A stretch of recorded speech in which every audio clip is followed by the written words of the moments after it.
이제 오늘부터 이제 우리가 사도행전을 시작하면서 이제 사도 바울의 전도 여행을 우리가 함께 하려고 합니다. 저는 그렇게 지금 기획을 하고 있습니다. 우리가 그 전도 여행의 발자취를 그대로 따라가 보자.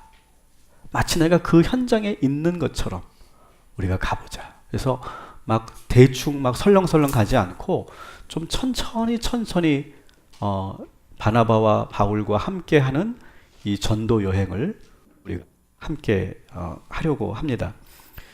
그래서 13장부터 이제 14장 28절까지가 1차 전도 여행에 해당이 됩니다. 사도 바울은 전도 여행을 3번에 걸쳐서 진행을 했죠. 그 중에 1차 전도 여행을 우리가 보게 되는데, 한번 먼저 1차 전도 여행의 루트를 한번 지도로 여러분 한번 봐주십시오. 처음에 안디옥에서 시작이 되죠. 안디옥에서 시작돼서 실루기아, 그 다음에 구브로 섬으로 넘어갑니다. 오늘 제가 이렇게 노랗게 표시된 부분이 오늘 본문 이 4절부터 12절까지에 있는 말씀의 내용, 에피소드를 가지고 오늘 말씀을 나눌 거고, 이제 구브로 섬을 이제 건너서 이제 소아시아, 다시 말하면 오늘로 본다면 터키 지역이죠. 터키에 있는 그런 지역으로 이렇게 루트가 되어 있는 것을 여러분들이 보시게 됩니다. 오늘은 구브로 섬으로 넘어가서 거기서 있었던 전도 여행의 이야기를 함께 나누려고 합니다. 우리가 처음 읽었던 4절 말씀을 여러분 보시면 이 4절 말씀에 보면 어떻게 되어 있습니까? 성령의 보내심을 받아서 실루기아에 내려갔다, 이렇게 되어 있죠. 실루기아가 아마 항구였던 것 같아요. 항구에서 배를 타고 어느 섬으로 들어갑니까? 구브로 섬으로 들어갔다, 이렇게 되어 있습니다. 안디옥에서 실루기아 항구까지는 한 24km 정도, 25km 정도 되고, 또 그 항구에서 배를 타고 구브로 섬으로 들어가는 데는 한 96km 정도가 떨어져 있는 곳입니다. 근데 한번 이런 질문을 여러분들에게 드렸으면 좋겠어요. 왜 사도 바울과 바나바는 다양한 전도 길이 있는데 왜 배를 타고 구브로 섬으로 먼저 이렇게 갔을까? 1차 전도 여행이고 첫 행선지가 구브로 섬이었다라고 하는 것을 우리가 한번 눈여겨 봐야 된다라고 하는 것이죠. 왜 그렇게 구브로 섬으로 갔을까요? 이 구브로 섬은 선교 전략상 매우 중요한 곳이었어요. 그러냐면 여러분 아시는 것처럼 구브로 섬은 많은 그리스도인들이 이미 거기에 살고 있었어요. 여러분 기억하시죠? 사도행전 11장 21절에 보면 구브로에 있는 사람들이 안디옥까지 배를 타고 와서 거기서 복음을 전했죠. 그 복음을 듣고 안디옥에 교회가 세워졌죠. 안디옥 교회가 세워졌고, 그 안디옥 교회에서 파송한 게 바나바와 사울이에요. 그만큼 이 구브로는 아주 이미 그 당시에 많은 그리스도인들이 있었고, 또 많은 유대 회당들이 있는 곳이었어요. 예루살렘하고도 멀지 않았기 때문에 아주 그 섬은 아주 전략적으로 아주 중요한 그런 섬이자 도시였다라고 하는 것을 우리가 알 수 있습니다. 그래서 이 바나바와 사울은 첫 행선지를 이 구브로 섬을 삼은 것은 이 섬을 완전히 복음으로 품기 위해서 첫 행선지로 삼았다라고 하는 거죠. 저는 하나님께서 이 동탄 꿈의 교회를 동탄에 세우셨는데 이 동탄을 복음으로 품으라, 이 말씀으로 우리 교회가 세워진 줄 믿습니다. 그리고 우리 모든 성도들은 이 동탄을 여러분 마음에 품으시고 이 도시를 복음으로 세워가는 그런 일들을 감당하게 되기를 주님의 이름으로 축원합니다. 그리고 이 구브로 섬은요, 누구의 고향이냐 하면 바나바의 고향입니다. 그래서 이 바나바는 이 지역 사정을 누구보다도 잘 알고 있었기 때문에 처음으로 전도하는 행선지로서 아주 유리했을 거예요. 그리고 제가 좀 전에 말씀드린 것처럼 이 구브로에 있는 그리스도인들이 안디옥에서 복음을 전해서 안디옥 교회가 형성되고 부흥되어서 이렇게 전도자까지 파송하지 않았습니까? 그래서 이 바나바와 사울은 빚진 마음으로, 감사하는 마음으로, 보고하는 마음으로 이 구브로 섬을 다시 온 거예요. 그래서 여러분들의 그 수고와 여러분들의 그 헌신과 기도로 이 안디옥에 이렇게 교회가 세워지고 부흥했다.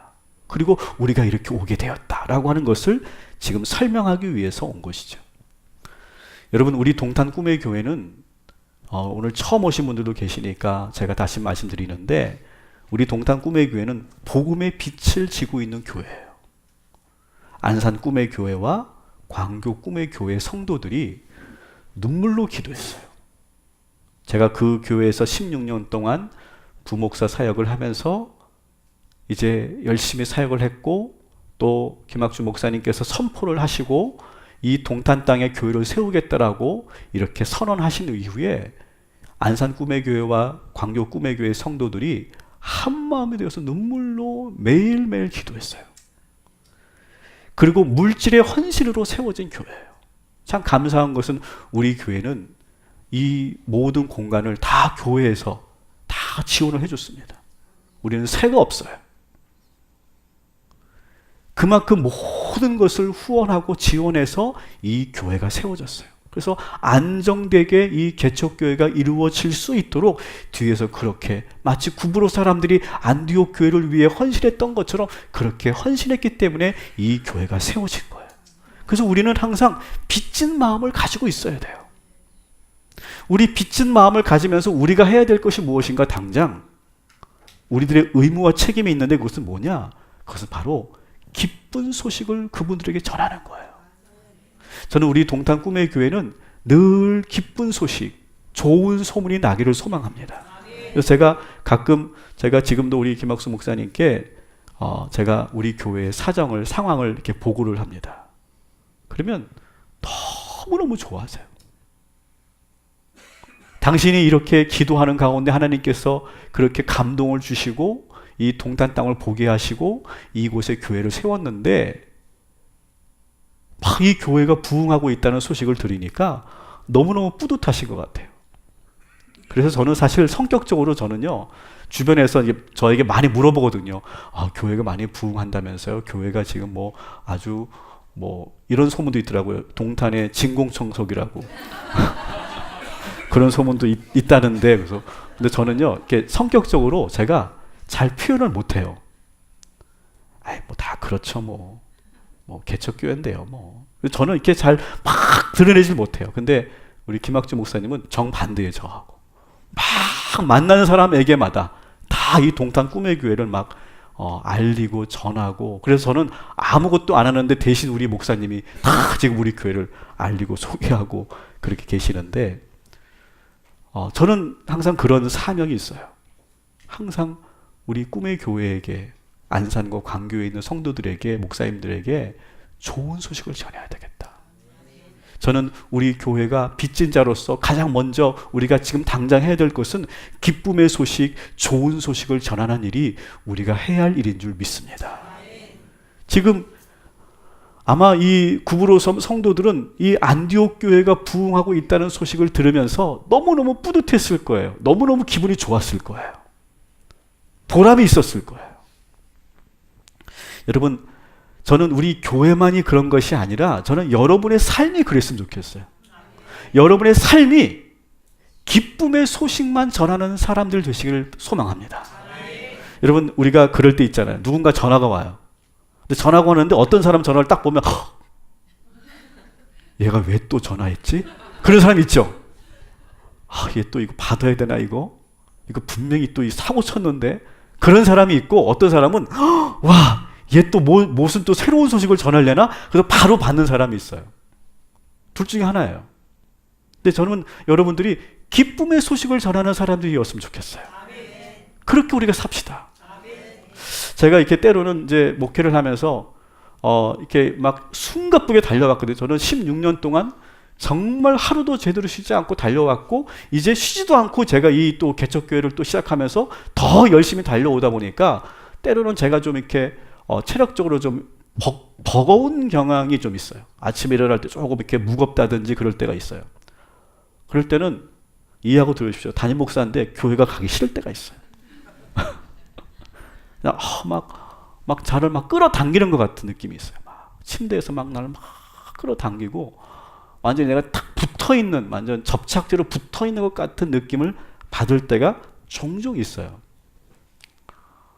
그러다가 갑자기 제가 힘이 날 때가 언제냐면 천장에서 예수님 얼굴하고 김학주 목사님 얼굴이 탁 떠올라. 부목사 때는 무서워서 일어났는데 지금은 내가 지금 이러고 있을 때가 아니지.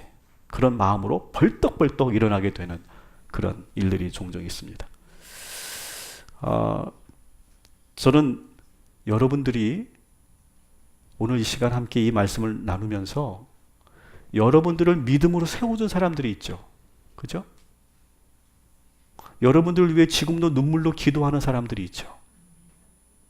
여러분들을 위해서 정말 물질적으로 시간적으로 막 쏟아 부어서 여러분들이 믿음만 잘할 수 있다면, 여러분이 교회만 다닐 수 있다면 내가 모든 거라도 다 하겠다, 그렇게 헌신한 사람들이 분명히 있을 거예요. 여러분, 그런 분들에게 기쁨의 소식이 뭔지 아세요? 딴 거 아니에요.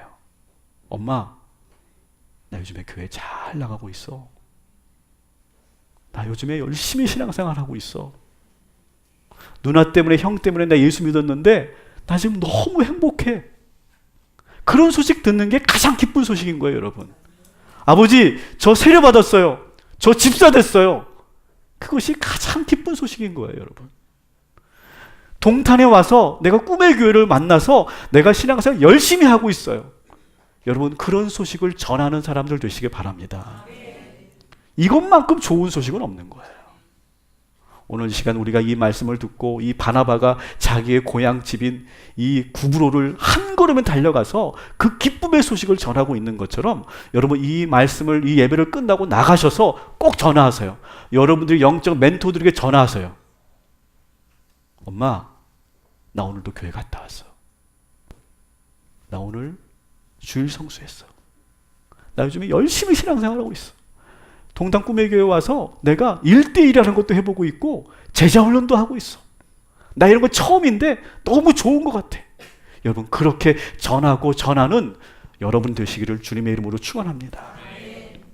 기쁜 소식을 전하자. 이제 구브로 섬에서 이제 도착해서 어디에 도착하냐면 해안 도시 살라미라고 하는 곳에 도착을 하게 됩니다. 이 살라미라고 하는 도시는 구브로 섬에서 가장 큰 도시예요. 거기에는 유대인들의 회당도 많이 있고, 앞으로 여러분이 보시겠지만 이 사도 바울은 1차, 2차, 3차 전쟁을 하면서 새로운 지역을 가면 가장 먼저 찾는 곳이 있어요. 어딜까요? 유대회당이에요. 유대회당에서 가장 먼저 복음을 전합니다. 그가 비록 헬라인들에게, 이방인들에게 복음을 전하지만 그래도 그는 유대인으로서 같은 동족들에게 복음을 먼저 전하는 것이 도리라고 생각했던 것 같아요. 그래서 가장 먼저 유대회당으로 들어가서 거기서 복음을 전할 때 누구를 만납니까? 요한을 만나죠. 우리 5절을 한번 같이 읽어보겠습니다. 시작. 살라미에 이르러 하나님의 말씀을 유대인의 여러 회당에서 전할세 요한을 수행원으로 두었더라. 아멘. 여기에 요한, 마가 요한이죠. 마가 요한을 처음 만나서 이제 같이 사역을 합니다. 근데 전혀 모르는 사람들이 아니라 이 마가 요한은 누구냐 하면 여러분 기억하실 거예요. 베드로가 헤롯 아그리파 1세 때 옥에 갇혀지죠. 그죠? 옥에 갇혀 있을 때 성도들이 모여서 함께 기도하던 곳이 어디냐면 마리아의 집이었어요. 그 마리아가 바로 마가 요한의 어머니예요. 그래서 이 마가 요한은 그 어머니의 그 신실한 신앙 가운데서 훈련받고 양육받았던 그런 아들이죠. 그 젊은 사람이 지금 1차 전도여행을 한다고 하는 소식을 듣고 예루살렘에서 지금 배를 타고 구브로 섬에 와서 거기서 합류를 하게 되는 거예요. 근데 그가 하는 일은 뭘까요? 오늘 말씀 보니까 수행원이었다. 수행원. 이건 뭐예요? 그가 막 바울처럼 바나바처럼 복음을 전하는 일을 하는 것이 아니라 그는 수행원이에요. 그냥 선교 사역을 하기 위해 여러 잡무를 하는 일이에요. 식사를 준비한다거나 또 두 분이 편안하게 이제 사역을 마치고 이제 잠깐 쉴 수 있는 곳, 잠들 수 있는 그런 처소를 마련한다든지, 여관을 먼저 미리 물색한다든지, 뭐 씻을 수 있도록 씻을 물을 준비한다든지, 뭐 빨래도 하고 청소도 하는 그런 잡무를 감당하는 것이죠. 그래서 바나바와 사울이 정말 본연의 그 사역을 감당할 수 있도록 뒤에서 서포트해주는 역할을 하는 것이 이 마가 요한이 하는 일이에요. 저는 오늘 이 말씀을 묵상하면서 저는 우리 교회 어제도 막 그냥 막 김치 하시느라고 막 아침부터 막 그냥 열심히 막 하시고, 그리고 바자회 갔다 오시고 뭐 또 막 식사 준비하시고 그런 모습들 막 뭐 곳곳에서 토요일 날 주일 준비를 위해서 막 쓰레기통을 비우시고 막 곳곳에 닦고 쓸고 하는 그런 모습들을 제가 이렇게 보면서 정말 감사했어요. 만일 이런 손길이 없다면 저는 지금 설교 준비할 게 아니고 청소하고 제가 다른 일을 하고 있었을 거예요. 근데 그 모든 일들을 우리 모든 평신도 분들이 그것을 미리미리 알아서 자발적으로 감당해 주시니까 저는 오직 말씀에만 제가 집중할 수 있는 이 환경, 그지 얼마나 저는 감사한지 몰라요. 저는 오늘 이 자리를 빌어서 그렇게 봉사하는 분들에게 감사의 마음을 꼭 전하고 싶어요.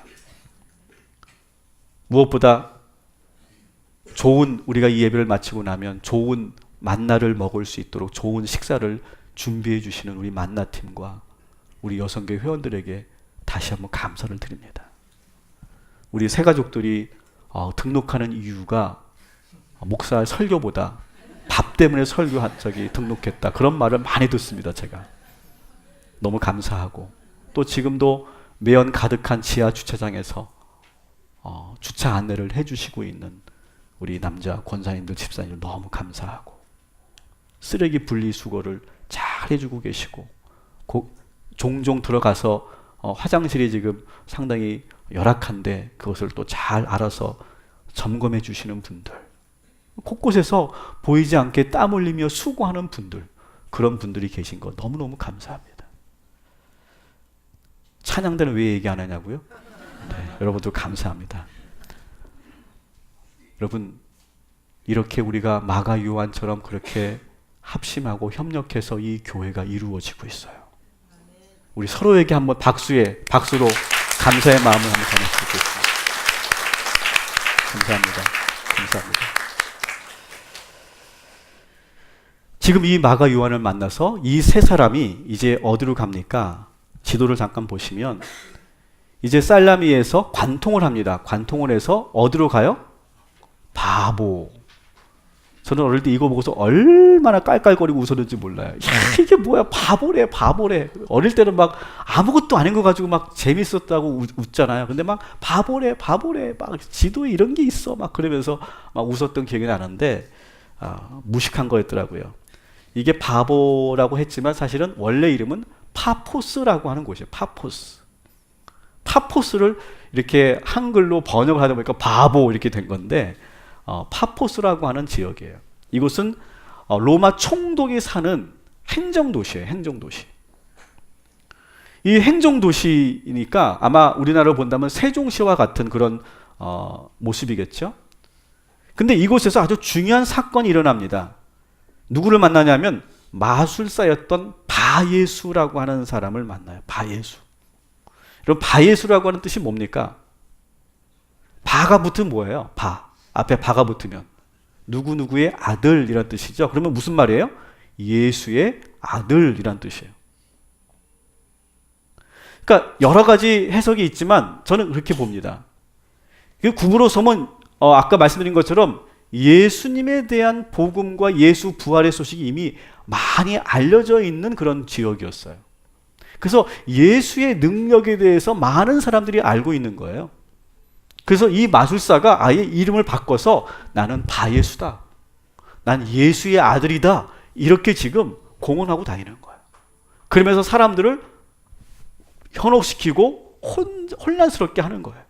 막 마술을 부리고 요술을 부려가지고 막 사람들을 이제 복음으로 그들을 이끌어가는 것이 아니라 이상한 방법으로 방향으로 끌고 가는 거예요. 마치 우리나라 사이부 교주들이 지금 자기 자신을 하나님의 아들이라고 그러고, 그리고 재림 예수라고 말하고 다니는 것처럼. 최근에 뉴스에서 나오는 여러 가지 지금 사건 가운데 만민중앙교회는 여러분 이단인 거 여러분 잘 알고 계시죠? 우리 정통 교단과는 분명히 구별되는 교단입니다. 혼란스러워하지 마시기 바랍니다. 근데 이 바예수는 이 파포스라고 하는 이 바보라고 하는 곳에서 아주 탄탄한 영향력을 가지고 있었어요. 어느 정도냐면 로마 총독 바울이, 서기오 바울이 그를 많이 의지해요. 그러니까 그도 정치인들이 요즘에 그런 거 많이 해요. 점을 많이 본다 그러죠. 그죠? 점을 보면서 이번에 출세할 것 같냐? 이번에 승진할 것 같냐? 이번에 당선될 것 같냐? 그런 걸 많이 물어보는 것처럼 아마 이 총독도 아마 그 마술사, 이 점성술, 이 바예수에게 많은 것을 물어봤던 것 같아요. 그런데 이 바나바와 사울이 이 지역에 들어왔다는 소식을 듣고 이 로마 총독 서기오 바울이 관심을 가져요. 관심을 갖고 이제 그들의 말을 들어보려고 하는데, 하나님의 말씀을 그들을 통해 듣고 싶어 하는데, 이때 이 바예수가 그걸 방해하는 거예요. 8절을 한번 같이 읽어보겠습니다. 시작. 이 마술사 엘루마는 그들을 대적하여 총독으로 믿지 못하게 힘쓰니. 계속해서 이간질하는 거예요. 아, 총독님, 저 사람들 가짜입니다. 듣지 마십시오.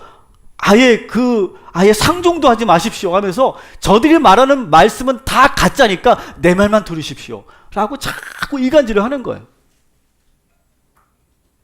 그런데 그것을 지금 바라보고 있었던 이 사울이 순간 분노가 일어나기 시작해요. 이 바예수의 그 행동을 그냥 내버려 둘 수가 없는 거예요. 바나바는 워낙 성품이 좋으니까 그냥 왜 저러지? 그러고 마는데, 이 사울은 그냥 이걸 두고 볼 수 없는 거예요. 그래서 눈에 너무 거슬리니까 이 사울이 한 번, 두 번을 봐주다가 세 번째 더 이상 참을 수 없는 순간이 되니까 10절, 11절에 이 바예수를 향해서 아주 저주를 퍼붓습니다. 우리 한번 같이 읽어볼게요. 시작. 이르되 모든 거짓과 악행이 가득한 자요, 마귀의 자식이요, 모든 이의 원수여, 주의 바른 길을 굽게 하기를 그치지 아니하겠느냐. 보라, 이제 주의 손이 내 위에 있으니 내가 맹인이 되어 얼마 동안 해를 보지 못하리라 하니, 즉시 안개와 어둠이 그를 덮어 인도할 사람을 두루 구하는지라. 아멘. 여러분, 이 구절을 보시면 바울이 얼마나 화가 났는가를 느낄 수 있어요. 모든 거짓과 악행이 가득한 자야, 마귀의 자식아, 모든 의의 원수야, 너는 앞으로 얼마 동안 눈을 보지 못할 것이다, 앞을 보지 못할 것이다, 이렇게 지금 저주하는 거예요. 그랬더니 정말로 이 바예수가 앞을 보지 못하는 그런 일이 일어납니다. 엄청나게 지금 불같은 화를 내고 있어요, 이 사울이요. 그런데 사울이 나오는 이 분노는 그냥 인간적인 분노가 아니었어요. 9절을 여러분 보세요. 9절 같이 읽습니다. 바울이라고 하는 사울이 성령이 충만하여 그를 주목하다가 어느 상태에서? 성령으로 충만한 상태에서 그를 노려보는 거예요. 지금 딱 노려보고 있다가 지금 일갈하는 거예요. 호통을 치는 거예요. 여러분, 저는 이 말씀을 우리가 보면서, 여러분, 이 사도 바울의 이 분노는요, 인간적인 분노가 아니에요. 감정이 아니에요. 뭐에 충만했다고요? 성령에 충만했어요. 성령에 충만한 가운데 지금 호통을 치는 거예요.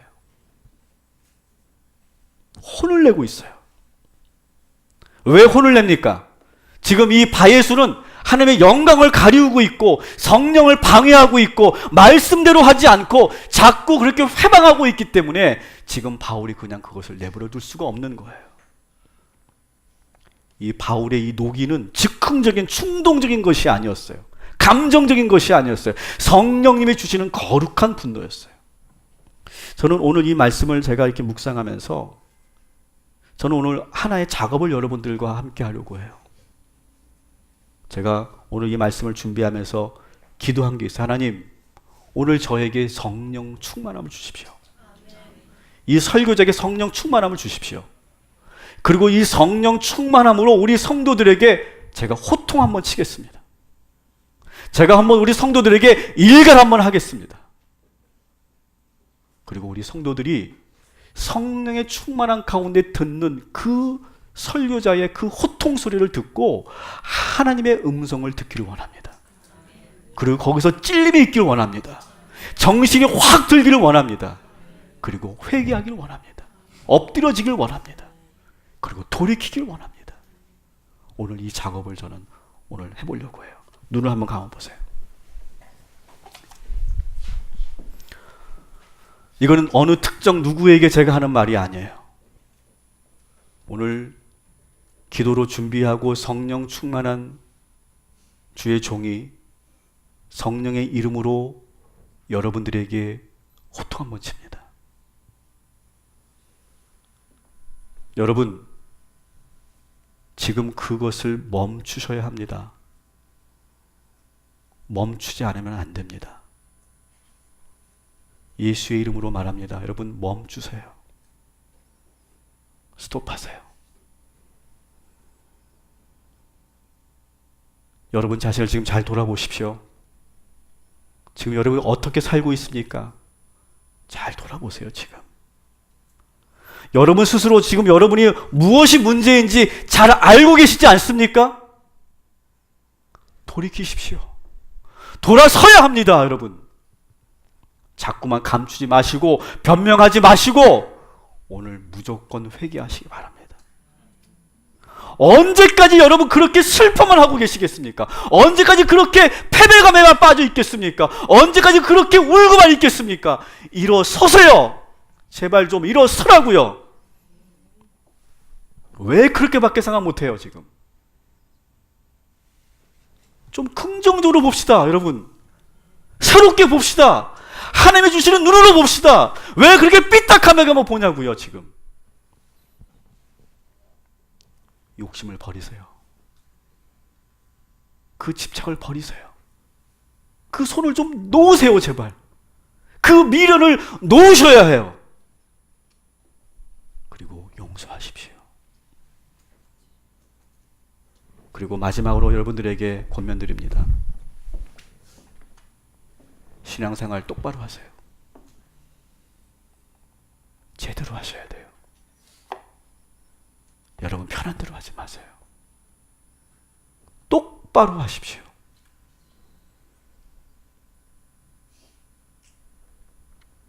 눈을 뜨십시오. 아유, 속이 시원하네, 아주 그냥. 속이 시원해요. 여러분, 저는 이것을 어느 특정 어느 누구를 생각하며 한 말이 아닙니다. 오늘 성령께서 오늘 사도 바울이 바에수를 향해 호통치듯이 성령 충만한 가운데 여러분들에게 지금 하나님께서 말씀하신 거예요. 여러분, 이 음성을 들으시고 이 불호령에 여러분 고개 숙이시기 바랍니다. 여러분, 다윗이 그 죄를 지었을 때 나단 선지자가 어떻게 합니까? 당신이 왕이야? 똑바로 살아. 하나님이 보고 계셔. 그 말을 듣고 다윗이 엎드려졌어요. 여러분, 그게 은혜예요. 그게 왕이니까, 성도니까 그냥 듣기 좋은 소리, 여러분이 오늘 들으면서 괜히 뭐 이렇게 편안해지는 소리, 그런 소리만 듣고 가는 것이 여러분 좋은 거 아니잖아요. 여러분, 오늘 성령께서 우리에게 부르짖으시는 이 호통 소리를 듣고 여러분의 영혼이 깨어나기를 주님의 이름으로 축원합니다. 오늘 구절을 보면 다시 한번 우리 읽어보겠습니다. 바울이라고 하는 사울이 성령이 충만하여 그를 주목하고. 아멘. 자, 오늘 이 구절에서부터 이제 비로소 사울이 뭘로 바뀝니까? 바울로 바뀌기 시작해요. 그래서 이제 누가는 이 사도행전을 쓰면서 이제는 사울이라고 하는 이름을 쓰지 않고 바울이라고 이름으로 계속 이 사도 바울을 소개해요. 근데 왜 이름을 이렇게 바꿨을까요? 아마 이것은 사도 바울이 스스로 나는 이제 사울이라고 하지 않고 나는 바울이라고 나는 이름을 바꾸겠다. 아마 이렇게 바꿨을 건데 왜 이렇게 이름을 바꿨을까요? 보시는 것처럼 사울은 히브리식 이름이에요. 유대인식 이름이에요. 근데 바울은 로마식 이름이에요. 왜 그러면 이게 의미가 있을까요? 히브리식 이름에서 로마식 이름으로 바꾼 것은 왜 의미가 있을까요, 여러분? 그 이유는 나는 이제 이방인을 위해 살겠다. 저 헬라인들을 위해 살겠다. 나는 저들에게 나는 내 목숨 건다. 나의 모든 인생을 저들을 위해 살겠다.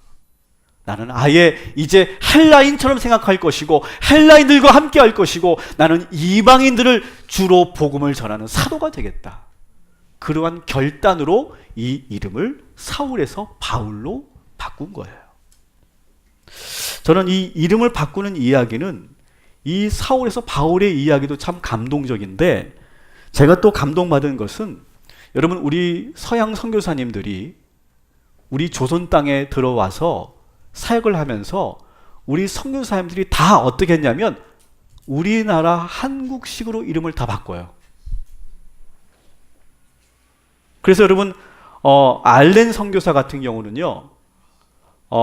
여러분 알렌 선교사 아시죠? 제중원을 설립했고 그것이 나중에 세브란스 병원이 됩니다. 이 알렌 선교사의 이름은 뭘로 바꾸냐면 안년 이렇게 바꿔요. 안년. 안년의 뜻이 뭐냐면 안전하게 연결하여 주었다라는 뜻이에요. 이게 뭐예요? 나는 우리 조선 백성들에게 하나님을 안전하게 연결해주는 사람이 되겠다. 그런 마음으로 이름을 알렌이라고 하는 자기 이름을 버리고 안년이라고 이름을 바꿔요. 여러분이 잘 아시는 언더우드의 한국식 이름은 뭐라고요? 원두우 이렇게 돼요. 원두우. 이 뜻도 참 감동이 되더라고요. 두자는 막는다는 뜻이고 우자는 더욱 많이라는 뜻을 갖고 있어요. 그래서 닥치는 환난과 핍박을 더욱 많이 막아내는 근원이 되겠다. 우리 조선 백성들이 지금 당하는 환난과 핍박을 내가 막는 근원이 되겠다. 나는 그런 희생의 삶을 살겠다라고는 의미에서 원두우 이렇게 이름을 지었고요. 또 우리 감리교회 최초 선교사였던 아펜젤러는 아편설라라고 하는 이름으로 바꿉니다. 이 뜻이 좀 어렵더라고요. 한자도 어렵고. 근데 뜻은 이런 거예요. 복음을 전한다고 하는 것은 널쩍하고 맑은 대쑥으로 만든 새 그물과 같은 것이다. 나는 그러한 삶으로 복음을 전하겠다. 이렇게 합니다. 또 그 밖에 스크랜트는 시란돈 이렇게 이름을 바꾸고요. 에비스는 어비신 이렇게 바꿉니다. 스코필드는 여러분 많이 들어보셨죠? 서코필 이렇게 이름을 바꿔요. 저는 이분들의 이 서양 선교사님들이 그 이름을 한문으로 우리 한국식으로 바꾸는 이 모습을 보면서 저는 참 감동이 됐어요. 여러분 생각해 보세요. 그분들에게 조선 땅이 과연 뭐길래? 지도상을 봐도 아주 보일까 말까 하는 작은 나라 아닙니까? 가장 그 당시에 가장 가난한 나라 아니었습니까? 근데 그 조선 땅이 뭐길래 그들이 자기의 직업을 다 버려두고 어떤 사람은 성관 기업가였고 어떤 사람은 의사였고 뭐 박사였고 목사였는데 그 모든 그러한 성공에 그러한 출세할 수 있는 그런 모든 직함을 다 버리고 조선 땅으로 와서 그들은 이름까지 바꿔가면서 목숨을 걸고 조선 땅을 위해서 선교했어요. 그러다가 순교했어요. 여러분 우리는 우리 동탄 꿈의 교회만 빚진 자들이 아니라 우리나라 대한민국은 복음의 빚진 나라인 줄 믿으시기 바랍니다. 여러분 그 선교사님들이 이름을 바꾸는 그 장면을 보십시오. 얼마나 감동적입니까? 여러분 이 사울이 바울로 바꾼 그 이유를 여러분 알고 계시지 않습니까? 여러분 우리 모두가 그렇게 복음의 빚진 자로서 그 빚을 갚는 우리 한국 교회가 되고 우리 동탄 꿈의 교회가 되고 우리 성도인들 되시기를 주님의 이름으로 축원합니다.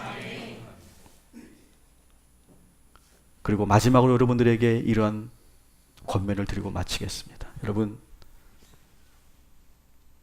사울은 바울로 이름을 바꾸면서 새로운 인생을 살았어요. 저는 여러분들에게도 그런 도전을 드리고 싶습니다. 여러분 여러분 지금의 삶에서 하나님께서 새로운 삶으로 여러분들을 이끄신다면 여러분 순종하시겠습니까? 대답이 크지 않을 줄 알았어요. 무슨 말인지 알기 때문에 아마 아멘을 못 하셨을 거예요. 여러분, 다시 한번 여러분들에게 말씀드립니다. 주님께서 여러분의 인생에 새로운 전환점을 주신다면 여러분 그 인생을 사시겠습니까? 여러분, 우리가 한 번은 앞으로 남아있는 삶이 각자가 다르겠지만 우리가 한 번은 더 전환점이 왔으면 좋겠어요. 우리 인생에서. 저도 그렇고 여러분도 그렇고 여기 60대시고 70대신 권사님들도 그렇고 여전히 우리들에게 하나님께서 새로운 길을 보여주신다면 우리가 아멘 하겠습니다. 그런 마음으로 여러분들이 기다리고 순종하면 하나님께서 여러분들을 들어쓰시고 하나님께서 여러분들의 이름을 바꿀 만큼의 그런 획기적인 전환점을 하나님께서 허락하여 주실 줄 믿습니다. 오늘 이름을 바꾼 사울과 이 선교사님들을 기억하면서 여러분들의 삶의 새로운 전환점을 기대하면서 오늘 이 말씀을 마치려고 합니다. 여러분 기억하십시오. 기쁨의 삶을 나누십시오. 기쁨의 소식을 전하는 사람들 되십시오. 성령의 호통치심을, 성령의 부르짖음을 여러분 들으시기 바랍니다. 그리고 여러분의 삶이 새로운 전환점이 시작되는 이 시간이 되기를 주님의 이름으로 축원합니다.